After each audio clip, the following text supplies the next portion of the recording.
Donald Trump had seen it all, or so he thought. From boardrooms to the Oval Office, his life had been a series of unique adventures. But nothing could prepare him for his most unconventional mission yet. The assignment came directly from the Christmas Elves Bureau, a covert organization specializing in holiday mysteries.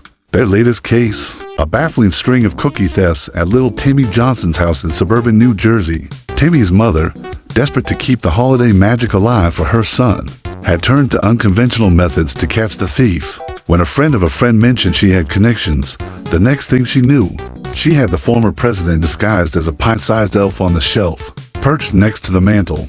"Nobody's ever done elf work like I'm about to do," Trump declared confidently, slipping into the red felt outfit and setting his golden hair beneath the tiny hat.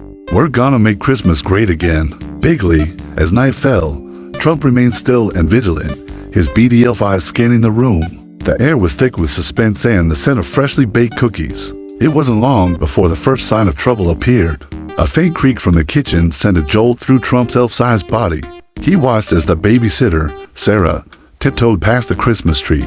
She opened the medicine cabinet and grabbed a bottle of pills. Trump's tiny fist clenched. The next morning, Trump broke character long enough to summon Mrs. Johnson.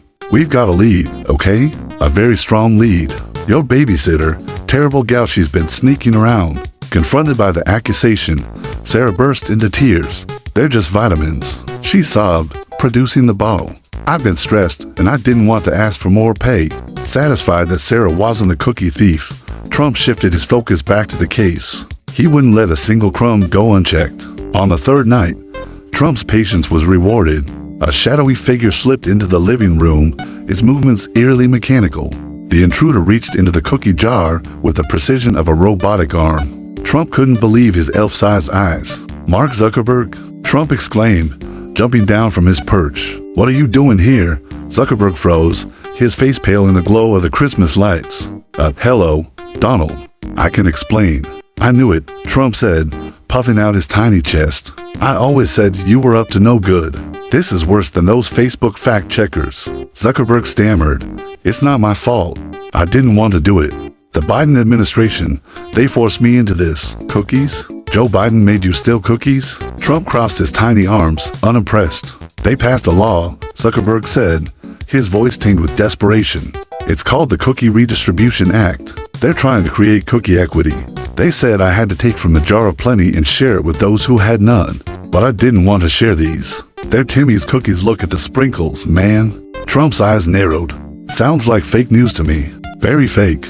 And let me tell you, Zuckerberg, I'm great at catching fake news." Before Zuckerberg could flee, Trump grabbed a string of tinsel and lassoed the tech billionaire, securing him to the Christmas tree. "You're not going anywhere, Mark. We're gonna make sure Timmy gets his cookies back." By morning, the case had made headlines.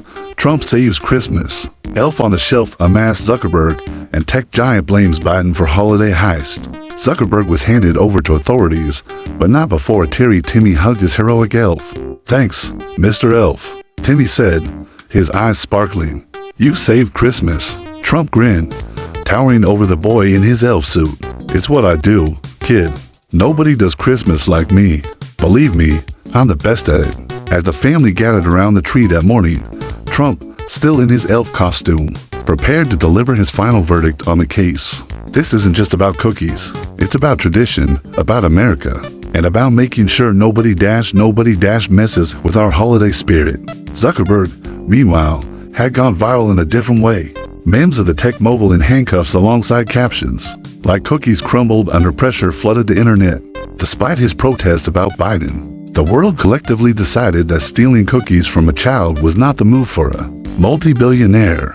As for Trump, he retired his elf hat and vowed never to sit on another shelf again. But deep down, he knew that if Christmas or cookies were ever in danger, he'd be ready. After all, nobody's ever done elf work better.